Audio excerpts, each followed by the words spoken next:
Alright everyone, we're going to do the 44th Disney Read-Along Storybook episode. We're going to do Big Hero 6, which will be narrated by Andy Chanley. We're going to read how Baymax and Hiro Hamada and his friends became superheroes.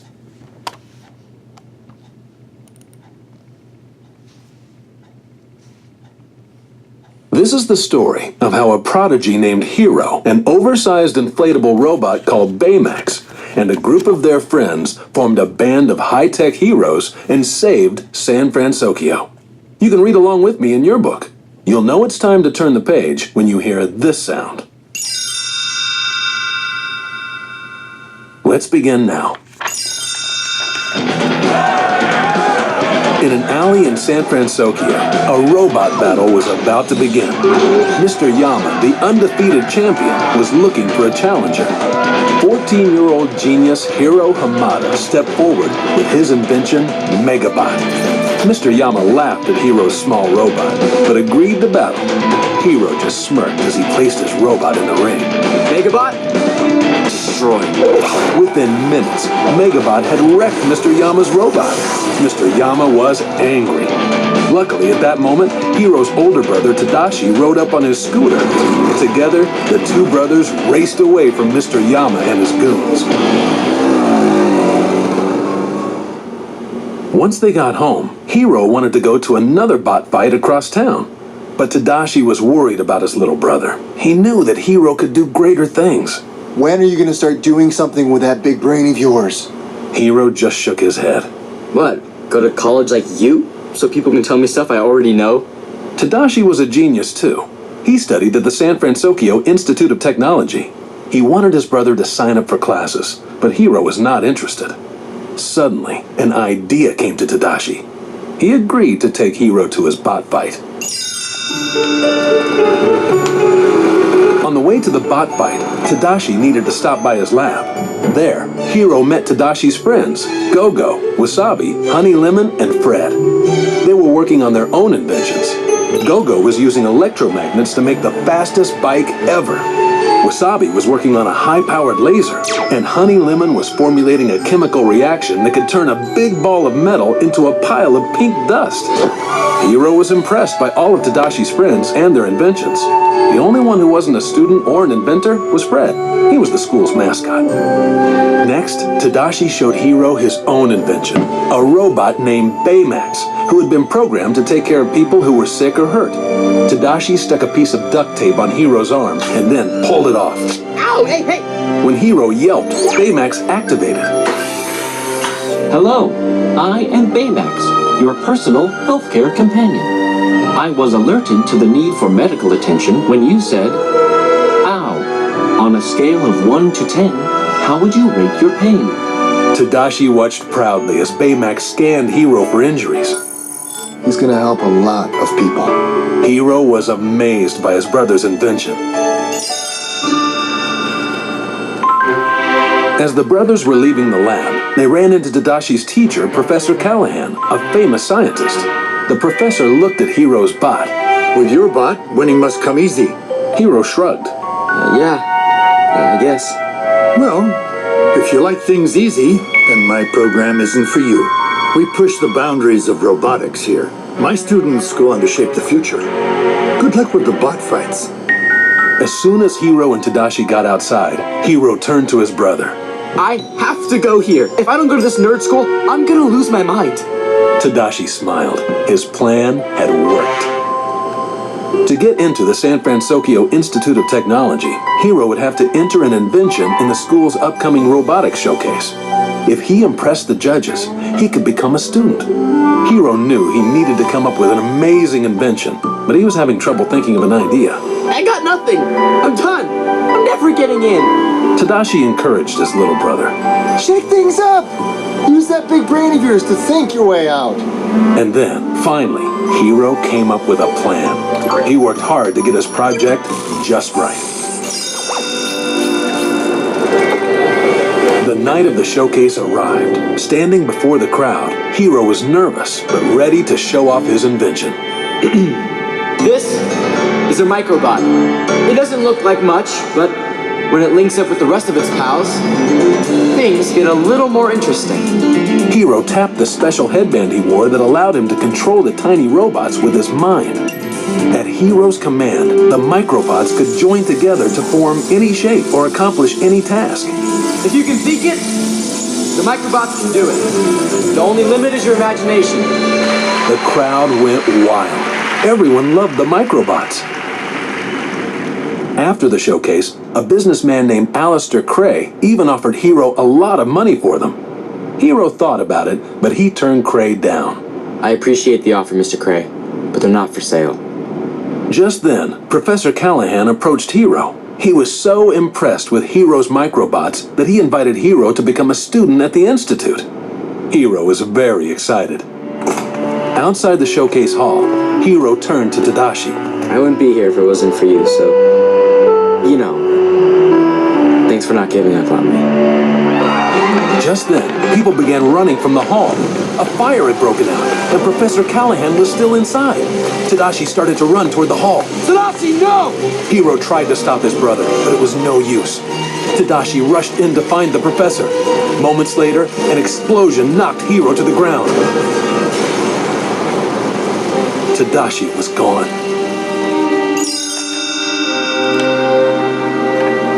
As the days passed with Tadashi gone, Hero stayed in his room and kept to himself.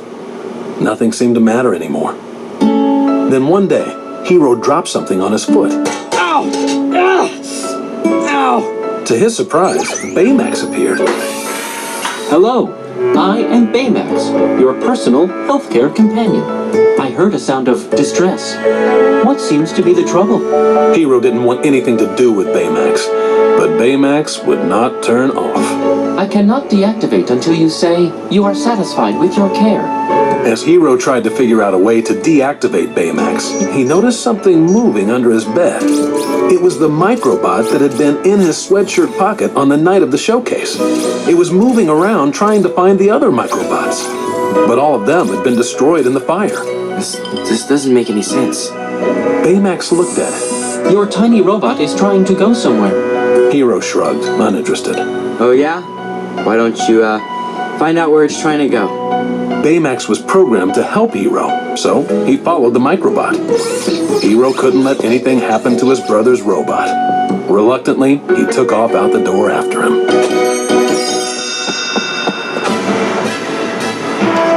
Hero chased Baymax all over San Francisco until he finally caught up with the big robot outside an abandoned warehouse. Baymax turned to Hero. I have found where your tiny robot wants to go. Helping each other, Hero and Baymax climbed through a window. Once inside, Hero looked around to find something astonishing. His microbots were there, along with a machine that was making thousands more. Suddenly, the microbots began to assemble.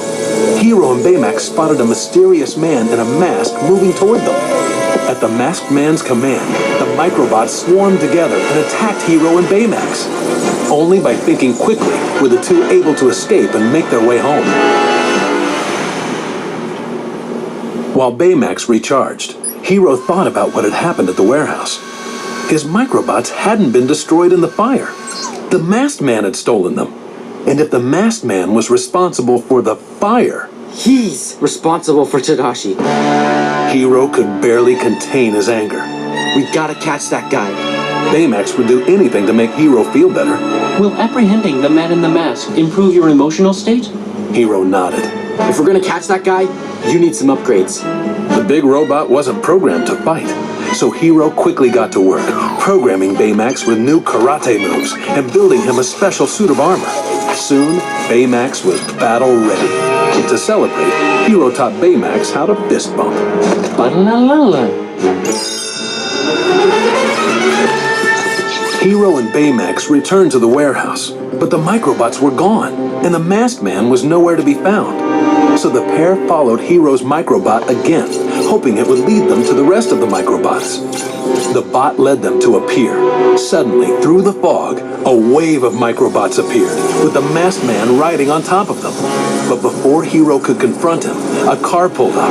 Baymax had contacted Go-Go, Wasabi, Honey Lemon, and Fred to help Hero. When the mystery man spotted them, he ordered the microbots to attack. Just in time, Go-Go pulled Hero into the car, and they drove away. The man chased after their car, riding a swarm of microbots. Hero was angry. Stop the car! Baymax and I can take this guy! But Hero's friends weren't about to let anything happen to him. With Baymax's help, they were able to escape to safety.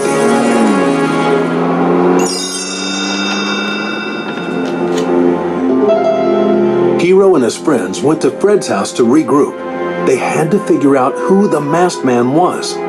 Fred suggested that it might be Alistair Cray. Since Hero hadn't sold the businessman his microbots, maybe Cray had stolen them instead. It was possible, but Hero wanted to be sure. If he upgraded Baymax's programs again, the big robot could scan the whole city until he located the masked man. But Hero and Baymax wouldn't be able to stop him alone.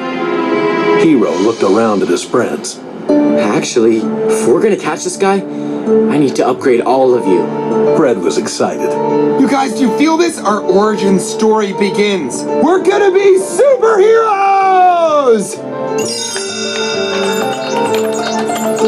Hero created a unique supersuit for each of his friends. Go-Go's suit had electromagnetic wheels like her bikes, allowing her to speed around and throw discs from her wrists. Honey Lemon's suit came with a purse that contained a portable chemistry lab. Wasabi's had gloves with lasers in them that could slice through anything. And Fred's suit made him look like a monster. When he was wearing it, he could jump really high and breathe fire. Baymax's new armor had a rocket fist and wings. And thanks to the magnets Hero had sewn into his own suit, he would be able to ride through the air stuck to Baymax's back. The team practiced using their new suits. Then they came up with a game plan. The villain's mask controlled the microbots, so taking it away was the only way they could stop him. Later that day, Hero climbed on Baymax's back for their first big flight. The ride was a little bumpy at the beginning, but soon Baymax was soaring through the air like a pro. Hero was thrilled. Yes! The treatment is working. On their initial flight, Baymax used his scanner to detect the masked man. He was located on an island called Akuma across the bay. Later that day, the group flew to Akuma, where they found an abandoned lab formerly owned by Alistair Cray. As the team looked around, they activated video footage of an experiment led by Cray. The footage showed a young pilot named Abigail being sent in a pod through a teleportation portal. But the experiment went wrong, and the portal exploded. The team was stunned. The masked man had to be Cray. Just then, the masked man attacked them.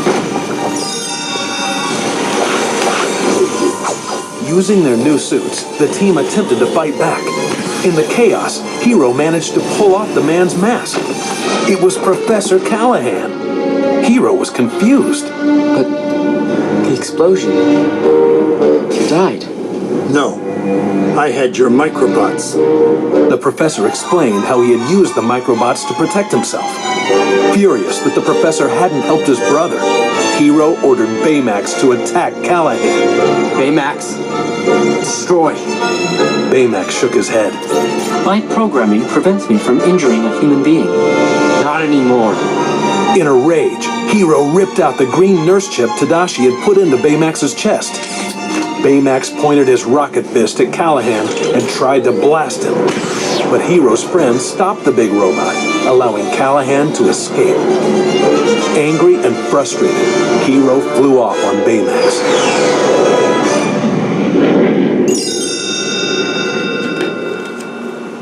Back at home, Hero wanted to go after Callahan and get revenge. But Baymax didn't want to hurt anyone. That was not why Tadashi had created him. He showed Hero a video of his brother. Tadashi is here. The video showed Tadashi trying again and again to get Baymax to activate. When he finally did, Tadashi was overjoyed. You're gonna help so many people, buddy. So many. As Hiro watched the video, his anger began to fade. Tadashi had wanted to help people, not hurt them. He would have been disappointed if Hiro used his invention to harm someone. Just then, Hiro's friends arrived with something Hiro needed to see. Gogo played video footage that showed Callahan yelling at Cray after the failed portal experiment. They flipped through to the end of the video, and they saw Callahan saying goodbye to Abigail, the pilot, who was his daughter. Callahan wanted to use the microbots to punish Cray for the loss of his daughter. Fred was shocked. This is a revenge story. Hiro looked at his friends. So what are we waiting for? The group rushed to Cray's new company headquarters to find him addressing an audience. Suddenly, Callahan appeared. You took everything from me when you sent Abigail into that machine. Now I'm taking everything from you. At Callahan's command, the microbots reassembled the remaining parts of the portal from the lab. Cray's new building started to get sucked into the open portal. Somehow, Hiro and the team had to stop Callahan. Then Hiro got an idea. Go for the mask! Without it, Callahan wouldn't be able to control the microbots. Together, the team tried to stop Callahan, but he was too strong. Hiro realized they needed a new plan. Forget the mask! Take out the bots! They'll get sucked up into the portal! Using their super suits, the team chipped away at the columns of microbots. One by one, the bots got sucked into the portal. And without them, Callahan was finally defeated. But the danger wasn't over yet. The portal was still open. It started to break apart. Hiro had to get his friends to safety. We need to get out of here, now! The team turned to run when suddenly Baymax noticed something. He pointed at the portal. My sensor is detecting signs of life. Coming from there. It was Callahan's daughter. She was still alive. Hiro jumped onto Baymax's back, and they flew into the portal to save Abigail. Dodging the swirling debris, they sped through the vortex until they found her still in her pod, unconscious. Hiro grabbed Abigail's pod, but suddenly a large chunk of concrete hit Baymax, damaging his armor. Without it, Baymax couldn't fly. But he could still save Hiro and Abigail by using his rocket fist to propel them through the portal before it closed. He turned to Hiro. I cannot deactivate until you say you are satisfied with your care. Hiro shook his head. Please! No! I can't lose you two! Hiro, I will always be with you. Tearfully, Hiro hugged his best friend goodbye. I'm satisfied with my care. With that, Baymax detached from his rocket fist and drifted away. Thanks to Baymax, Hiro and Abigail made it back through the portal just in time. Hiro and his friends had saved the day. Abigail was safe. Callahan went to jail. And Hiro finally became a student at the San Francisco Institute of Technology. Just like Tadashi had hoped. He even got to use Tadashi's old lab space. As Hiro unpacked his things, he placed Baymax's rocket fist on his desk. Smiling sadly, Hiro gave it a fist bump. La la la la. The robot fist uncurled.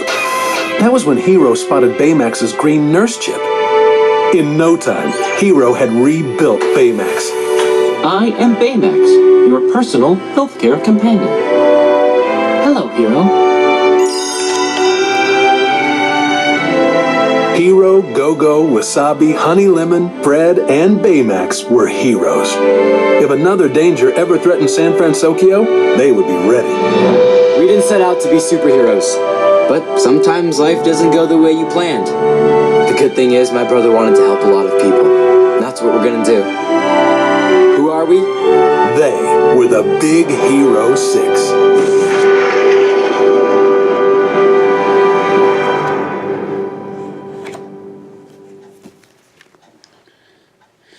Now this is going to be this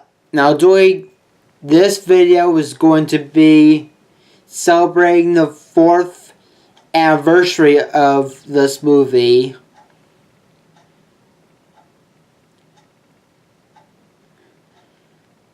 me sneeze. Sorry, I sneezed. Thanks for watching. Please subscribe and stay tuned for more videos, won't you?